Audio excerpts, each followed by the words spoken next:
Considering that all of my recent videos that have been getting a lot of popularity lately all consisted of talking about Dota 2's miserable, chaotic, yet hilariously fun history, I thought it would be a good idea to talk about yet another series of big mistakes Valve has made in the past, since we have so much of them to go through. Balance. A word that Valve and Icefrog know absolutely nothing about. It's safe to say that every competitive game struggles with it, but Dota 2 in particular is the game that's specifically known for being the most unbalanced of them all. The game where everyone's broken. It's like League, but everyone's more OP. The game where I actually got stunned for literally 15 seconds and it's completely normal. All of these things I've heard people say before and personally think are perfect descriptions of the completely awful yet brilliant game, which is Dota 2. Making a perfectly balanced competitive game isn't so easy, which is why we have balanced teams keeping a close eye on things and they try their best to make sure the game is constantly receiving updates. And I applaud them for doing so. I mean, their job is really tough. Do you have any idea how fucking annoying we are? But now, what's worse than not nerfing a hero that's blatantly OP?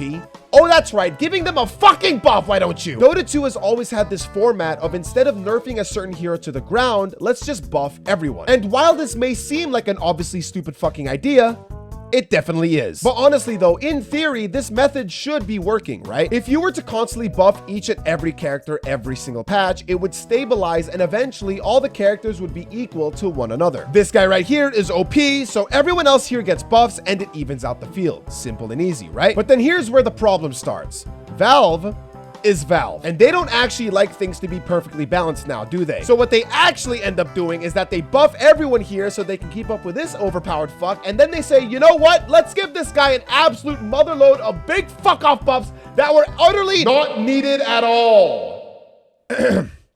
Basically, what I'm trying to say here is that Icefrog really sucks at his job. Either that or he really enjoys fucking with the Dota community. Regardless, it's fucking hilarious and I love it. He's just out there creating chaos and we're basically his little lab rats absorbing all the torture. Let's take a look at some of his finest creations, shall we?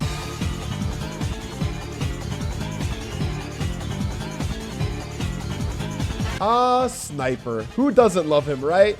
Besides everybody. For those of you guys who don't know and honestly consider yourself lucky to not be playing the game during this era, believe it or not, Sniper was considered the most overpowered hero for the longest period of time. He would retain a 55% win rate in all ranks and skyrocketed up to almost 60% in Immortal for almost 2 years. This was also the only time ever in Dota 2 history where Pudge was overtaken as the most played hero. Pudge for years and years has always been the most picked hero simply because of his basic yet fundamentally entertaining playstyle. Everyone knows and loves Pudge, so when he was no longer number one, you knew there was something going on. But what exactly made him so strong for so long? Well, his ability to shove people out of lane, deal insane damage at a crazy range, and even mini-bash targets is one thing, but being able to take down towers without having to be anywhere near them is just downright ridiculous. Back then, Sniper's shrapnel ability dealt damage to all buildings, making it basically impossible to stop your towers from going down once the enemy sniper was ahead. Your only two options was to either initiate a team fight that you knew you were going to lose or watch your building slowly shrivel to dust. This change was so broken, they didn't even bother nerfing it, but instead thankfully just fucking removed it altogether. But then,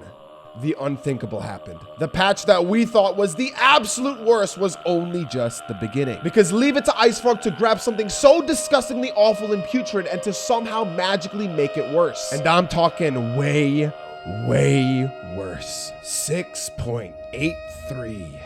Added 3 separate charges to shrapnel. I can't fucking move, please! Let me play the game! Oh my fucking god, just kill me!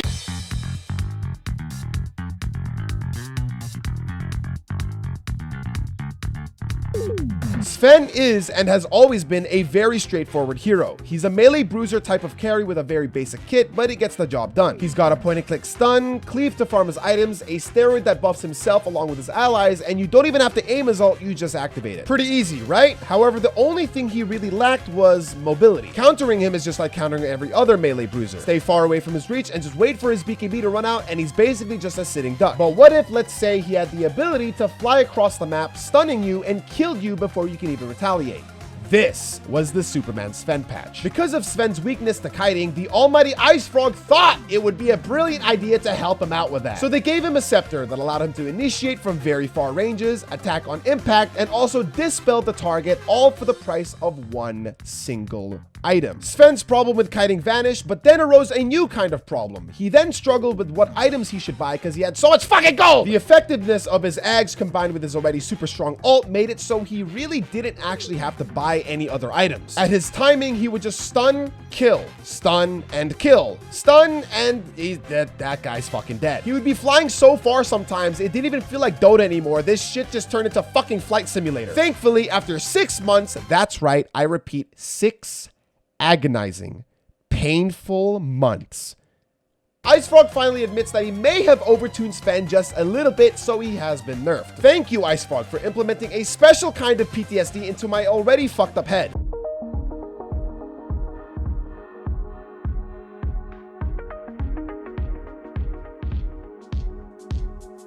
Imagine yourself as Phantom Assassin, and you're playing an absolutely perfect game. Your whole team is working together, communicating, getting kills, sieging towers, you're the top net worth, and everything is just spectacular. You make a call to take Roche and to finally push their high ground to end the game. A team fight starts, and oops, you forgot to press your BKB.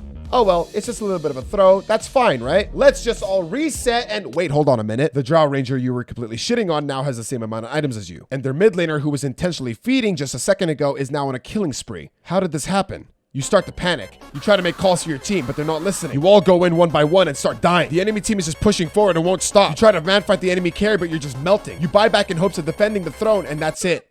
GG is called. You sit back and watch your throne explode, wondering what the fuck just happened. You and your team were dominating the game for nearly 30 minutes straight, and the enemy team just needed 5 to turn it around completely. This was the rubber band patch. Hands down, the worst patch to ever exist in Dota history wasn't even conquered by a certain hero. That's right, not even the ban button can save you here. The rubber band patch worked like this. Any kills that rewarded the team who were at a disadvantage received more gold. Sounds simple and fair, right? Not quite. Here were the problems. 1.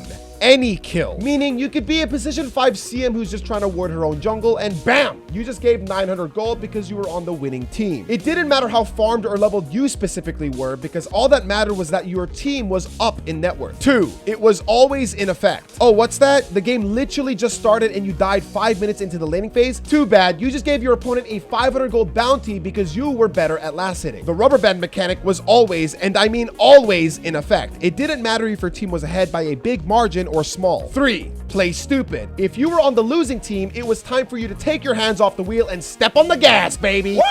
I shit you not, tactical feeding was an actual proper and working strategy during this time, because the amount of gold you would give after dying was so minimal compared to the amount you would receive. Going for a 1-for-1 exchange on the losing team was always a good option since you basically had nearly nothing to lose. Icefrog's reasoning for implementing such a patch was to try and combat snowballing and allowing more comebacks to happen in games. Because who doesn't love a good comeback story, right?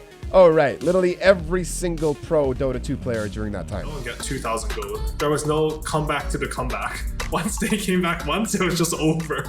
You have a 30k lead, you die with 1 hero, suddenly that 30k lead is a 20k lead. Mathematics weren't the strong point at Valve that year.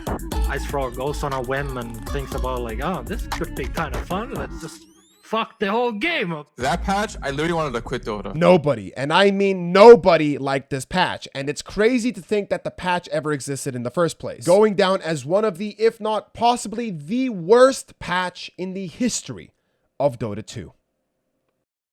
Still better than the patch we're on now, though. Jesus fucking Christ. Buff TA, will you?